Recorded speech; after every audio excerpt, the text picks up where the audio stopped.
ಮೂಲತಃ ರಾಜಸ್ಥಾನದವರು. ಬೆಂಗಳೂರಿನಲ್ಲಿ ಅಂಗಡಿಗೆ ಪಾನ್ ಮಸಾಲದ ಡಿಸ್ಟ್ರಿಬ್ಯೂಷನ್ ಮಾಡಿಕೊಂಡಿದ್ರು.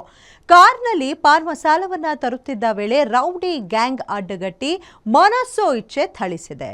ರೌಡಿಗಳ ಕ್ರೌರ್ಯಕ್ಕೆ ಸಿಕ್ಕ ಆ ಇಬ್ಬರು ನಲುಗಿ ಹೋಗಿದ್ದಾರೆ. ಅಷ್ಟಕ್ಕೂ ಆಗಿದ್ದೇನು ಅಂತೀರಾ? ಈ ಸ್ಟೋರಿ ನೋಡಿ.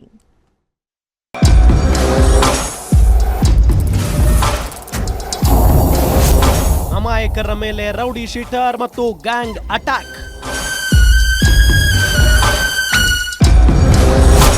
$2 ಲಕ್ಷ ಹಣ ದೋಚಿ ರೌಡಿ ಗ್ಯಾಂಗ್ ಎಸ್ಕೇಪ್.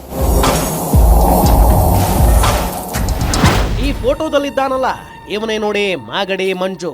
ಈತ ಡಿಸೆಂಬರ್ 15ರ ರಾತ್ರಿ ವ್ಯಾಪಾರಿಗಳಾದ ಮುಖೇಶ್ ಬಾಯ್ ಹಾಗೂ ಜಮಾ ಭಾಯ್ ತಮ್ಮ ಕಾರಿನಲ್ಲಿ ಗೋಡೌನ್ನಿಂದ ಸುಮಾರು 3.5 ಲಕ್ಷ ಬೆಲೆ ಬಾಳೋ ಗುಟ್ಕಾ ಪದಾರ್ಥವನ್ನ ತುಂಬಿಕೊಂಡು ತಮ್ಮ ಮನೆಗೆ ಹೋಗ್ತಾ ಇದ್ರು.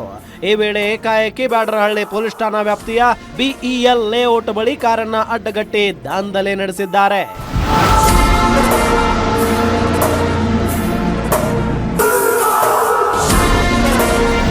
ಈ ರೌಡಿ ಗ್ಯಾಂಗ್ ಕಾರಿನಲ್ಲಿದ್ದ ಅಮಾಯಕ ಇಬ್ಬರನ್ನು ಕಾರ್ನಿಂದ ಎಳೆದು ಕಲ್ಲು ಮತ್ತು ರಾಡ್ನಿಂದ ತಲೆ ಮತ್ತು ಸೊಂಟಕ್ಕೆ ಹಲ್ಲೆ ಮಾಡಿದ್ದಾರೆ. ನಂತರ ತಮ್ಮ ಕಾರಿನಲ್ಲಿ ಕೂರಿಸಿಕೊಂಡು ರೌಡಿ ಗ್ಯಾಂಗ್ ಜಮಾ ಭಾಯಿಯ ಮೊಬೈಲ್ ಕಿತ್ತುಕೊಂಡು ಅವರ ಮನೆ ಓನರ್ ಸುರೇಶ್ ಅವರಿಗೆ ಕರೆ ಮಾಡಿ 10 ಲಕ್ಷಕ್ಕೆ ಬೇಡಿಕೆ ಇಟ್ಟಿದ್ದಾರೆ. ನಂತರ ಮುಖೇಶ್ ಬಾಯ್ ಮತ್ತು ಜಮಾ ಭಾಯ್ ಬಳಿ ಇದ್ದ 2 ಲಕ್ಷ ಹಣವನ್ನ ದೋಚಿ ಮತ್ತೆ ಅವರನ್ನ BEL ಲೇಔಟ್ ಬಳಿ ಬಿಟ್ಟಿದ್ದಾರೆ. जोर बुझियो कितना जन आया था? 20. हाँ कितना आदमी आया था?